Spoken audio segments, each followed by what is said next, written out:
it wasn't just like, oh, everybody, been here before, and, right. Just the inner circle. People brought new people, and people heard about it, and there were a lot of people who hadn't. It wasn't. I didn't want it to be like you had to be in with the in crowd and have been at the show a million times to have loved this celebration. I wanted this celebration to open it up and bring it to a new level and new people, and we did do that. And that made me excited. I mean, the 25th anniversary, but when you have people like Bob Odenkirk, who's now an Emmy Award winner, you got your Patton Oswalt. People, anytime there's a crisis, people go to his Twitter page.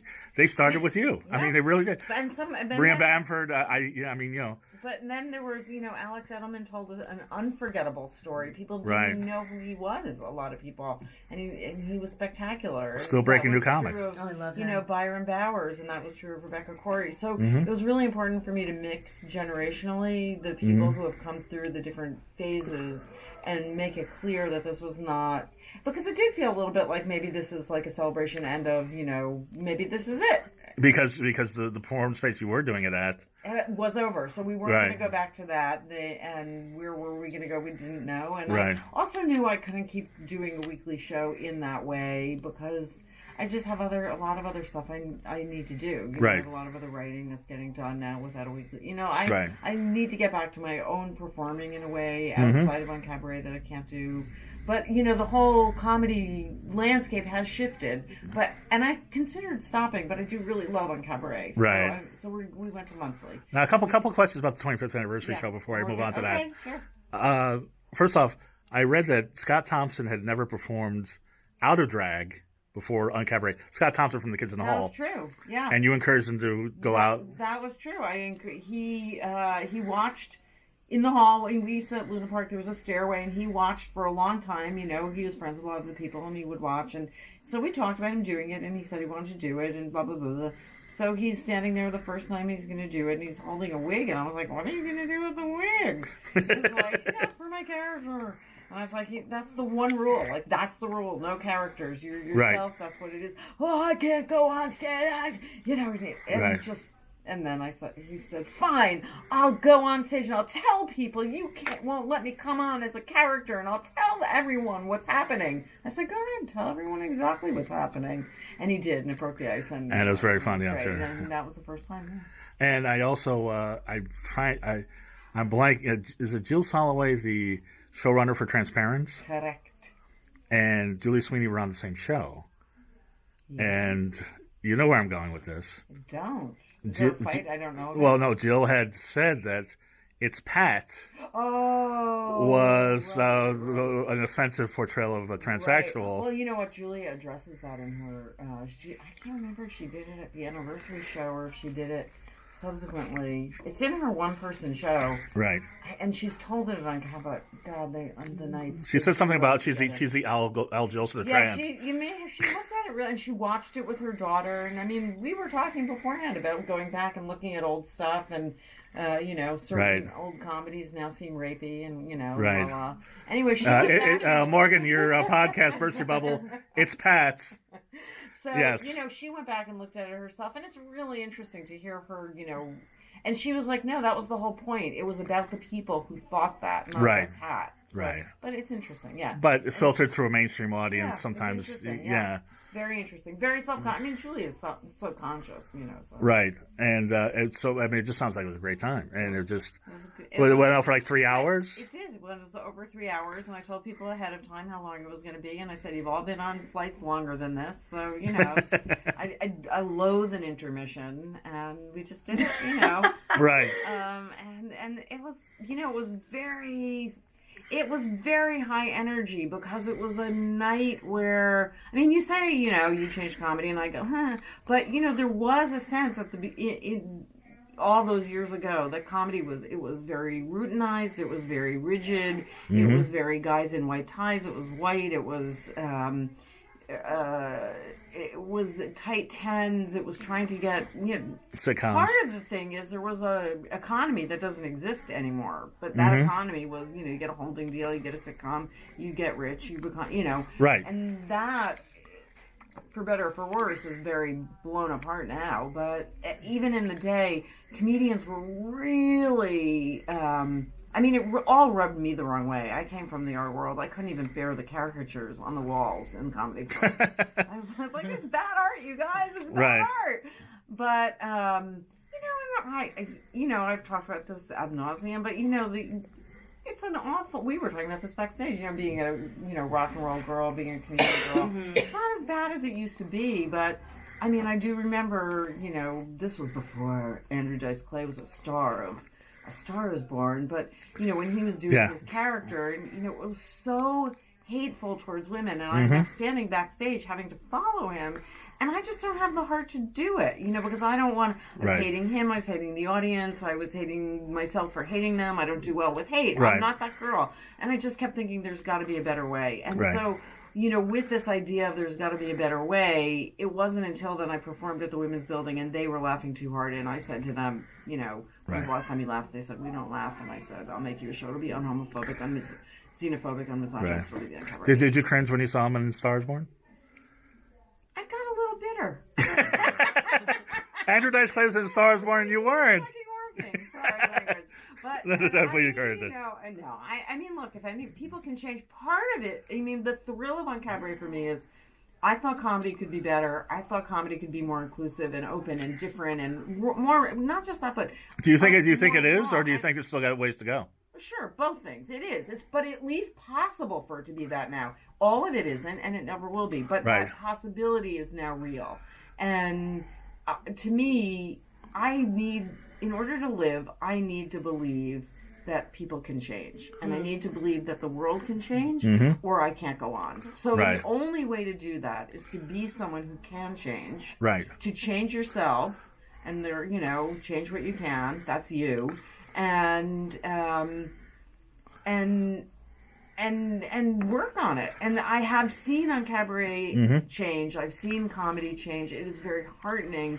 It helps when you look at what's happening in the news to go, okay, change is possible. Well, here's what's weird. I was listening to the last... I'm sorry, that was a little long. No, that's fine. I heard you get bored. I'm sorry. You did not hear me get bored.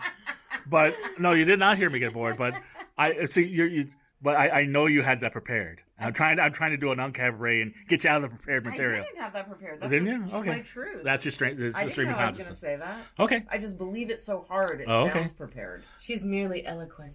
I know she's eloquent. But I was going to ask, because I was astonished because I was listening to the show last when you were on. Yeah. And please go to the archives. You'll hear all about how you changed alternative comedy. We don't need to talk about that anymore. I'm done with that, yeah. But you actually said something that was weird. That was weird because you said it, and then I saw it on the Fabulous Mrs Maisel. What's that? You said I would go to clubs and people would think I'm a singer. Oh, yeah. Literally, that was dialogue in the Fabulous beautiful. Mrs Maisel.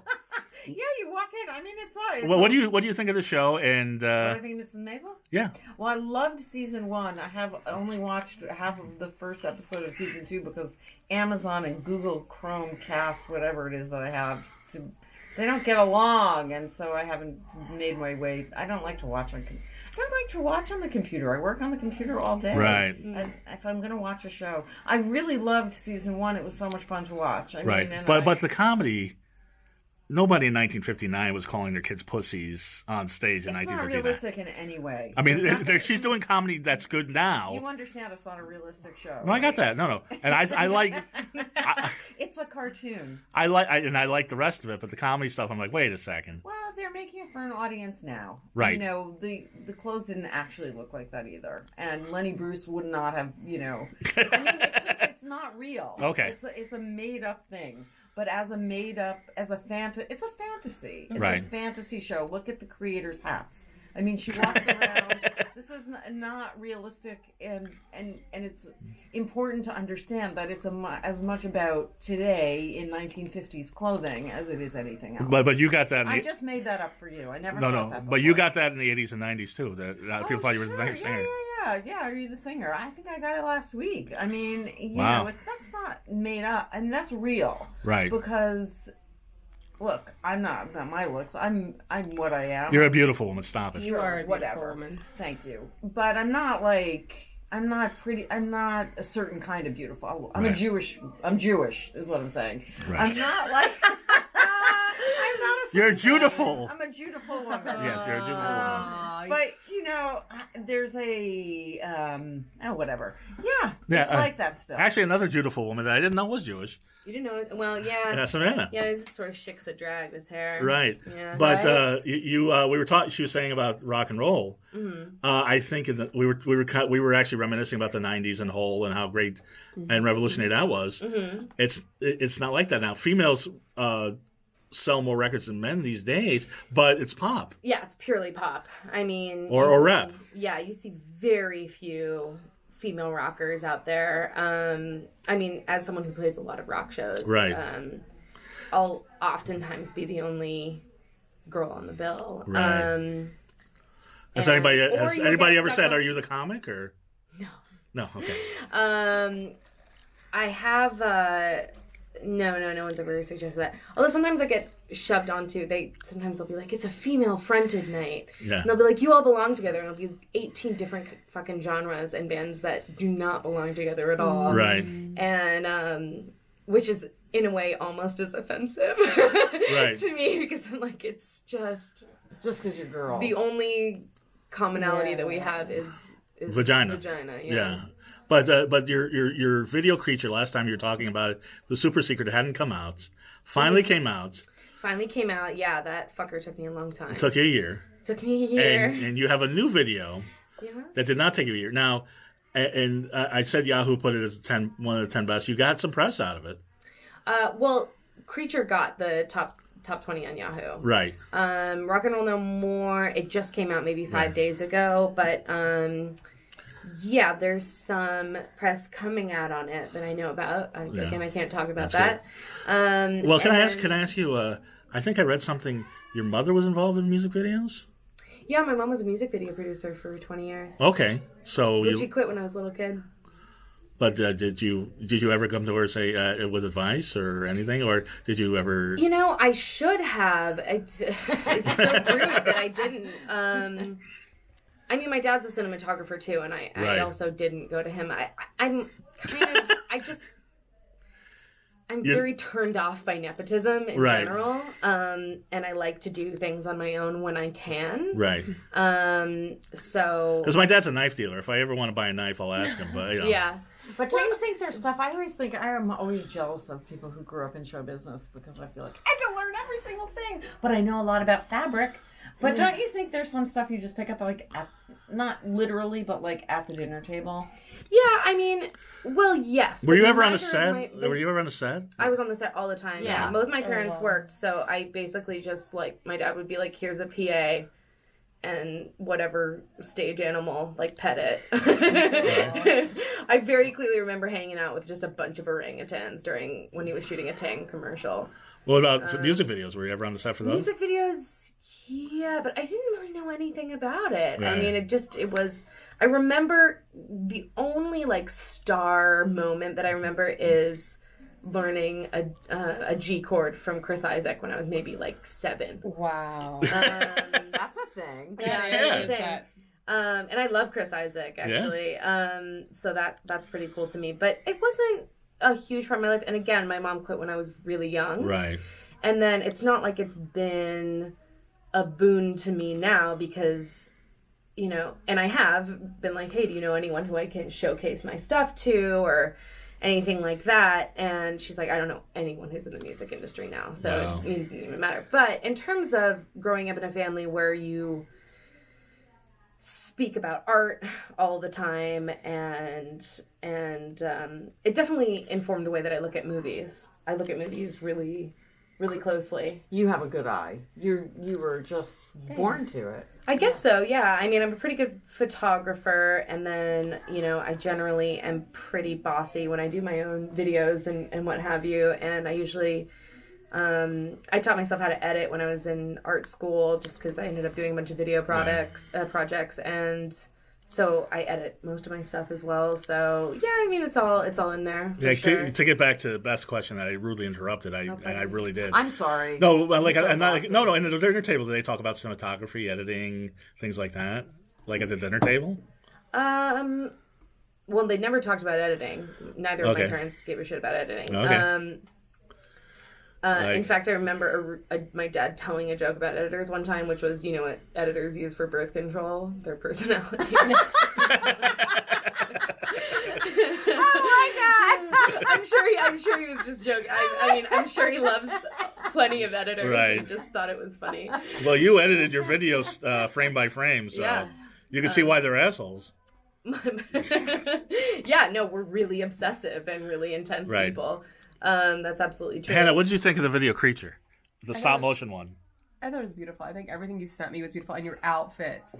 Oh, and Rock and Roll No More, she wants that outfit. I want that outfit. Oh, thank you. Yeah, thank that's you a good very outfit. much. So in love. Yeah, that dress was really fun, and then the rest of it, I styled most of that. Yeah, everything was wonderful. Oh, your thanks. music, your just everything was fantastic. Thank you. Yeah, it was fun. I basically just got to dress people. That's fun too. You got the kiss, the Grim Reaper. It was great. Yeah, that's my friend Danielle. Now, was it weird being in the coffin and having the coffin close on? No, that wasn't too weird. It was such a clusterfuck. That was 3 days worth of material. We shot 3 days worth of material in the course of 12 hours for budget reasons. Right. Because I can only rent the space for 12 hours. That's commendable. Thanks. It's a space in South LA. They normally rent out like raw warehouse space there, but I really liked the exterior because it looked really post-apocalyptic and creepy. And we kept checking the calendar for weeks, and it was saying that it wasn't going to rain that day. And then, of course, day it just rained like crazy. So and we had to shoot outdoors. It was the whole concept. It was the whole thing. So we just had like an umbrella over the camera, and I'm lying face up in an open coffin with rain pelting down on me for like 5 hours. So it wasn't so much like being in the coffin that was eerie. It was more me being like, we got it directing from a coffin and having to get my makeup redone every hour. Right. So Not to mention just being damp. Wiping. And itchy.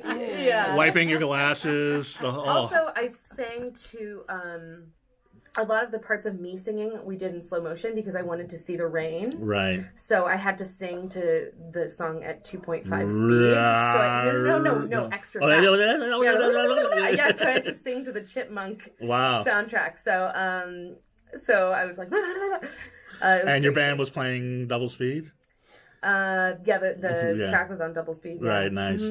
Nice. I'm so pissed that you showed us before because so much I want to talk about. You're at